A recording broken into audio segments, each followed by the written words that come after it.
नमस्कार दोस्तों, स्वागत है आपका हमारे यूट्यूब चैनल पर जिसका नाम है परीक्षिता एकेडमी। तो आज हम लॉ सीरीज़ में एक नया टॉपिक लेकर आए हैं, हिंदू अवयस्कता या संरक्षता अधिनियम 1956। जी हाँ, आज हम इस वाले एक्ट के अंतर्गत आने वाले महत्वपूर्ण टॉपिक जैसे अवयस्कता, जिसको हम माइनॉरिटी कहते हैं, या संरक्षता गार्डियनशिप के बारे में चर्चा करेंगे। काफ़ी इम्पॉर्टेंट टॉपिक है ये। हिंदू लॉ एक सब्जेक्ट होता है जिसके अंतर्गत हमें इस अधिनियम को पढ़ना पड़ता है। तो सब कुछ इस अधिनियम के बारे में हम जानेंगे। लेकिन आगे बढ़ने से पहले आपसे कहना चाहेंगे दोस्तों कि अगर आप हमारे इस यूट्यूब चैनल पर नए हैं तो आज ही हमारे चैनल को सब्सक्राइब करें। अगर आपको हमारा वीडियो पसंद आता है तो इसे लाइक और शेयर ज़रूर करें। और यहाँ पर एक्चुअल में और नहीं आएगा। तो हिंदू अवयस्कता या संरक्षता अधिनियम की आज हम चर्चा करेंगे और लॉ स्टूडेंट्स के लिए ये टॉपिक जो है इम्पॉर्टेंट होने वाला है। तो चलिए आगे बढ़ते हैं और बात करते हैं। तो सबसे पहले तो हमें इस बात को ध्यान रखना है कि आज के जो हमारे मुख्य टॉपिक है वो है अवयस्कता। इसको हम समझेंगे क्या इसका अर्थ होता है, जिसे हम बोलते हैं माइनॉरिटी एंड संरक्षता यानी कि गार्डियनशिप के बारे में हम आज जो है जानेंगे। तो हमें इस अधिनियम से ही समझना होगा। तो कुल मिलाकर जो ये अधिनियम है इसमें टोटल जो है 13 धाराएं हैं। ठीक है, कुल कितनी धाराएं इसमें? तो कुल इसमें 13 धाराएं हैं, जिसके अंतर्गत हमें कुछ धाराएं स्पेशली समझनी है। तो धारा 4 में जो है परिभाषा दे रखी है अवयस्क और संरक्षक की।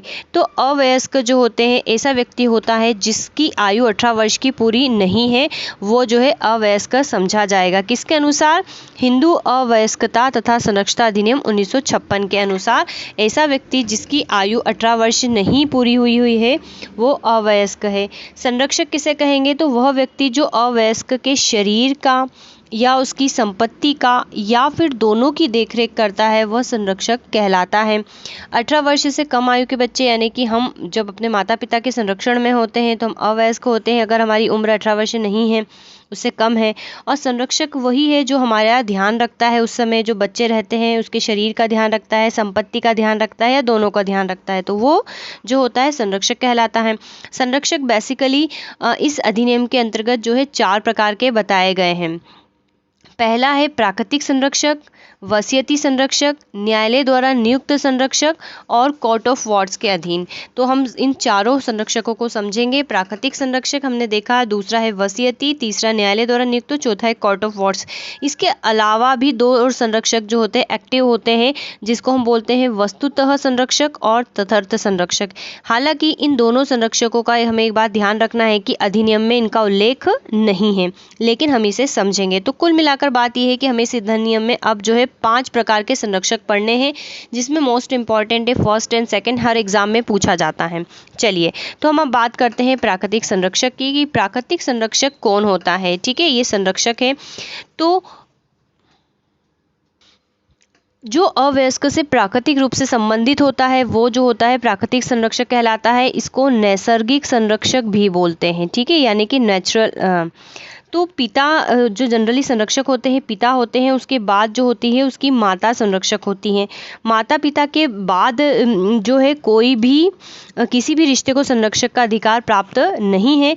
और हिंदू अवयस्क के शरीर तथा हिंदू अवयस्क पारिवारिक संपत्ति में उसके अविभक्त हित को छोड़कर संपत्ति के संबंध में वयस्क के प्राकृतिक संरक्षक इस प्रकार हैं। दैट मीन यहाँ पर समझ गए होंगे कि जो भी व्यक्ति या जो भी बच्चे जिनकी आयु 18 वर्ष से कम है, जिसको हम अवयस्क कह रहे हैं, उसी के रिस्पेक्ट में बात चल रही है। तो अगर वो बच्चा है तो प्राकृतिक संरक्षक कौन होगा उसका? तो सबसे पहले जो होगा उसका पिता होगा, देन उसके बाद उसकी माता होगी। राइट। हालांकि इसकी कुछ टर्म्स एंड कंडीशन है, आइए देखते हैं क्या है। तो पहली कंडीशन है कि जब बालक अथवा अविवाहिता बालिका की बात हो रही है, कौन? जो कि अवयस्क है, 18 वर्ष से कम है, तो उसके मामले में कौन है? पिता है। देन उसके बाद जो है उसकी माता संरक्षक है। लेकिन ऐसे अवयस्क जिसकी आयु 5 वर्ष की पूरी नहीं है, उसके केस में वह किसके संरक्षण में रहेंगे? तो माता के संरक्षण में रहेंगे। इसी प्रकार अब पहले पॉइंट को अगर हम कुल मिलाकर समझे तो सिंपल सी बात है कि 5 वर्ष तक के अवयस्क बच्चे जो हैं उनके किसके संरक्षण में रहेंगे? माता के संरक्षण में रहेंगे, यदि उनके हित के विरोध में ना हो। सबसे इंपॉर्टेंट चीज़ है। हालांकि ये वाला पॉइंट भी फैक्ट टू फैक्ट और पॉइंट टू पॉइंट और केस टू केस डिपेंड करता है। ठीक है।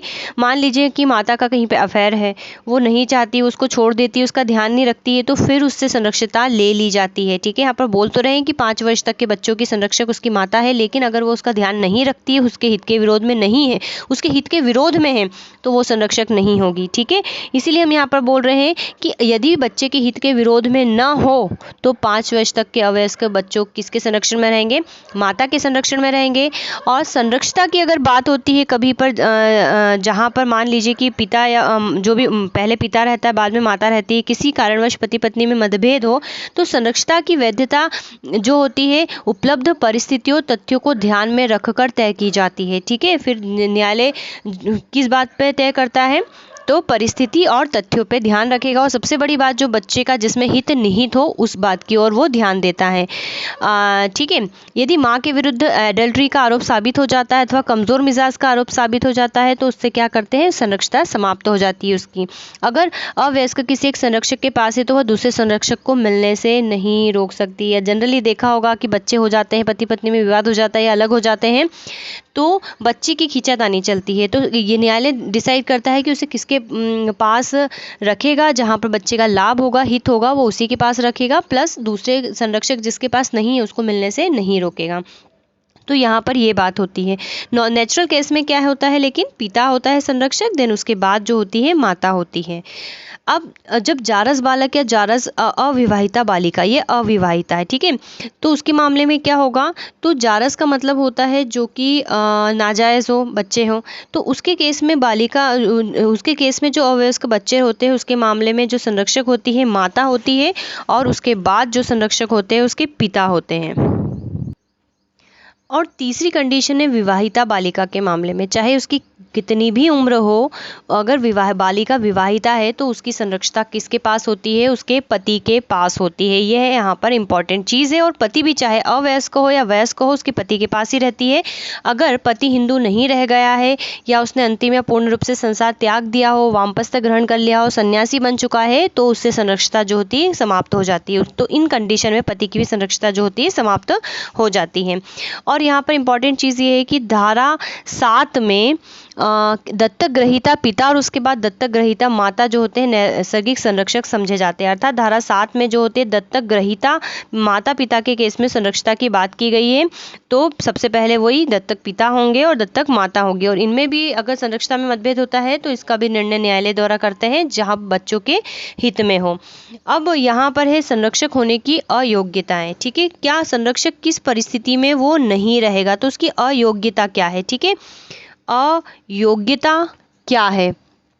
तो अगर हम संरक्षक की अयोग्यता के बारे में बात करें तो धर्म परिवर्तन से उत्पन्न अयोग्यता, अर्थात अगर वो अपना धर्म परिवर्तन कर लेता है, पिता माता या पति कोई भी हिंदू नहीं रह जाता है, तो उसकी संरक्षिता समाप्त हो जाती है।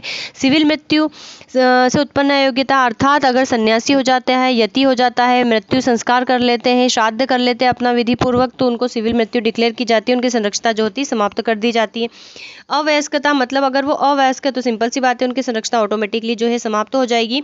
जब संरक्षित या संरक्षण जो होता है अवयस्क के कल्याण के लिए नहीं है, तो भी संरक्षिता समाप्त हो जाती है। तो इन परिस्थितियों में जो है संरक्षिता किसी भी व्यक्ति की समाप्त कर दी जाती है। तो ये भी इंपॉर्टेंट है प्राकृतिक संरक्षक के केस में। अब हम यहाँ पर बहुत इंपॉर्टेंट क्वेश्चन है, बहुत एग्जाम में पूछा जाता है, प्राकृतिक संरक्षक या नैसर्गिक संरक्षक के अधिकार और शक्तियों के बारे में हम यहाँ पर बात करेंगे। तो प्राकृतिक संरक्षक या नैसर्गिक संरक्षक के अधिकार या शक्तियाँ क्या है? तो सबसे पहली बात तो हमें ये पता होना चाहिए कि इसको किस धारा में बताया गया है। ठीक है, तो धारा 8 में जो है प्राकृतिक संरक्षक नैसर्गिक संरक्षक की शक्तियां और अधिकारों का उल्लेख किया गया है। ठीक है, किसमें? धारा 8 में। बहुत एग्जाम में पूछा जाता है, डीएवीवी में तो जनरली रिपीट हो ही जाता है क्वेश्चन कि प्राकृतिक संरक्षक क्या है, उसकी बेसिक टर्म्स कंडीशन, देन फिर प्राकृतिक संरक्षक या नैसर्गिक संरक्षक की शक्तियाँ। तो यहाँ पर हमने एकदम डिक्टो बुक का नहीं लिखा है, हम इसे शॉर्ट में हमने लिखा। अब हम इसको समझाने की आपको कोशिश करते हैं कि इसके पॉइंट क्या कहते हैं। तो मुख्य रूप से आपको यहाँ पर 6 पॉइंट याद रखना है। तो फर्स्ट पॉइंट पे हम आ जाते हैं। सबसे पहली बात तो ये है कि अब पहली कंडीशन, और ये इसके सब सेक्शन कहे जाएंगे, ठीक है। सेक्शन 8 के ये सब सेक्शन है 1 2 3। तो 1 क्या कहता है कि अवयस्क के लाभ के लिए, मतलब सिंपल सी बात है कि हिंदू अवयस्क का प्राकृतिक संरक्षक इस धारा के प्रावधानों के अधीन रहते हुए ऐसे समस्त कार्य कर सकता है जो कि अवयस्क के लाभ के लिए अथवा उसकी संपदा के उगाही, ठीक है, अर्थात उसकी संपदा की उगाही, प्रतिरक्षा या फिर लाभ के लिए युक्तियुक्त तथा उचित हो, तो वो क्या करता है, संरक्षक कार्य कर सकता है। अर्थात समझ गए होंगे कि जो अवयस्क के लाभ के लिए जो भी कदम होंगे, जो उसकी संपदा की अभिरक्षा के लिए, रक्षा के लिए या उसकी उगाही के लिए जो भी युक्तियुक्त कदम होंगे वो संरक्षक उठा सकता है, वो कार्य कर सकता है, और व्यक्तिगत संविदा के लिए बाध्य नहीं कर सकता। जो भी उसका संरक्षक है अपनी किसी व्यक्तिगत संविदा हेतु जो अवयस्क है उसको बाध्य नहीं कर सकता है। दूसरा पॉइंट ये कहता है कि प्राकृतिक संरक्षक न्यायालय की पूर्व आज्ञा के बिना क्या नहीं कर सकता है, तो ये क्या नहीं कर सकता है, अवयस्क की अचल संपत्ति के किसी भी भाग को बंधक, भारित, विक्रय, दान, विनिमय, अन्य संक्रमित नहीं कर सकता है, अर्थात उसकी संपत्ति का हस्तांतरण नहीं कर सकता है। अगर ऐसी संपत्ति के किसी भी भाग को वो 5 वर्ष से अधिक समय के लिए पट्टे पर नहीं देगा, ठीक है, वो नाबालिग है भी तो 5 वर्ष के अधिक समय के लिए जो है पट्टे पर नहीं देगा, लेकिन जिस तारीख को अवयस्क वयस्कता प्राप्त कर लेता है तो उस तारीख से 1 वर्ष से अधिक समय के लिए वो क्या करेगा, पट्टे पर नहीं देगा। तो ये 2 पॉइंट जो है काफ़ी इंपॉर्टेंट है। अब तीसरा पॉइंट इसी का ही निषेध करता है कि यदि मान लीजिए कि उपधारा या सब सेक्शन 1 या 2 का उल्लंघन हो रहा है, मतलब संरक्षक जो है ऐसा काम कर रहा है जो उसके लाभ के लिए नहीं है या उसकी संपत्ति का हस्तांतरण कर रहा है, तो ये क्या होगा कि अवयस्क या उसके अधीन दावा करने वाली व्यक्ति पर ये जो होता है शून्यकरण हो जाता है, मतलब वो जो भी हस्तांतरण करता है वो क्या होता है, शून्यकरण हो जाता है। सब सेक्शन 4 में ये बात कही गई कि न्यायालय केवल 2 ही मतलब कुछ ही कंडीशन में जो है प्राकृतिक संरक्षक को आज्ञा दे सकता है कि वो अवयस्क के हित में काम करे। पहले वही है कि वो अवयस्क के लाभ के लिए कोई भी कार्य कर सकता है तो न्यायालय नहीं रोकेगा, ठीक है, और अगर वो किसी प्रकार का हस्तांतरण करता है तो उसे न्यायालय की आज्ञा लेनी होगी। 5वां पॉइंट बोलता है संरक्षक तथा प्रतिपाल्य। यहाँ पर ये काफ़ी इंपॉर्टेंट है, प्रतिपाल्य अधिनियम। एक्चुअल में प्रतिपाल्य अधिनियम एक 1890 में जो है पारित किया गया था, जो कि अवयस्क के संरक्षण के हित के लिए ही था, और जब ये वाला अधिनियम 1956 में पारित किया तो ये भी अधिनियम उसी का पूरक है, ठीक है। जनरली हमने कुछ अधिनियम देखे हैं जैसे हिंदू मैरिज एक्ट वगैरह, तो ये उसके पहले के जो एक्ट थे वो खत्म हो गए थे, लेकिन यहाँ पर ये इसका पूरक है, खत्म नहीं हुए। बहुत सारी बातें जो है इसी एक्ट की इसके तहत ही ऐसी की वैसी यहाँ पर ले ली गई है। तो संरक्षक तथा प्रतिपाल्य अधिनियम 1890 की उपधारा 2 के अधीन न्यायालय क्या करेगा, अनुज्ञा प्राप्त करने के लिए इस अधिनियम की धारा 29 के तहत न्यायालय निम्न काम कर सकता है। पहला तो यही है कि आवेदन से संबंधित कार्यवाही के विषय में यह समझा जाएगा कि वे उस अधिनियम के अधीन उसकी धारा 4A के अर्थ में कार्यवाही है, और दूसरा न्यायालय इस अधिनियम की धारा 31 की उपधाराओं 2, 3 और 4 में उल्लेखित प्रक्रियाओं का पालन करेगा और इन्हें अधिकारों से जो है युक्त रखेगा। और तीसरा ये है कि अगर मान लीजिए न्यायालय कुछ इस प्रकार का निर्णय पारित करता है तो इस न्यायालय के विरुद्ध क्या होगा, इसके विरुद्ध अपर जो भी कोर्ट होता है उसमें अपील की जा सकती है, जैसा कि जनरली होता है। लोअर कोर्ट से ऊपर सेशन कोर्ट से ऊपर जो होता है हाई कोर्ट होता है, और हाई कोर्ट से ऊपर सुप्रीम कोर्ट होता है। तो इसी स्टेप में हम जो है इस टॉपिक को लेकर आगे बढ़ सकता है जो भी व्यक्ति इसमें दावा करता है। छठा पॉइंट यहाँ पर न्यायालय से तात्पर्य बताता है कि न्यायालय से तात्पर्य नगर व्यवहार न्यायालय अथवा जिला न्यायालय अथवा संरक्षक तथा न्यायालय से ही है, या फिर प्रतिपाल्य संरक्षक तथा प्रतिपाल्य अधिनियम की धारा 4 में के अधीन जो सशक्त न्यायालय है उससे जो है संबंध किसका है, इस न्यायालय का है। तो यहाँ पर ये जो है पॉइंट काफ़ी इंपॉर्टेंट थी। वीडियो हो चुका है 14 मिनट का, तो हम नेक्स्ट वीडियो में जो है बाकी के 4 संरक्षक भी लेकर आएंगे।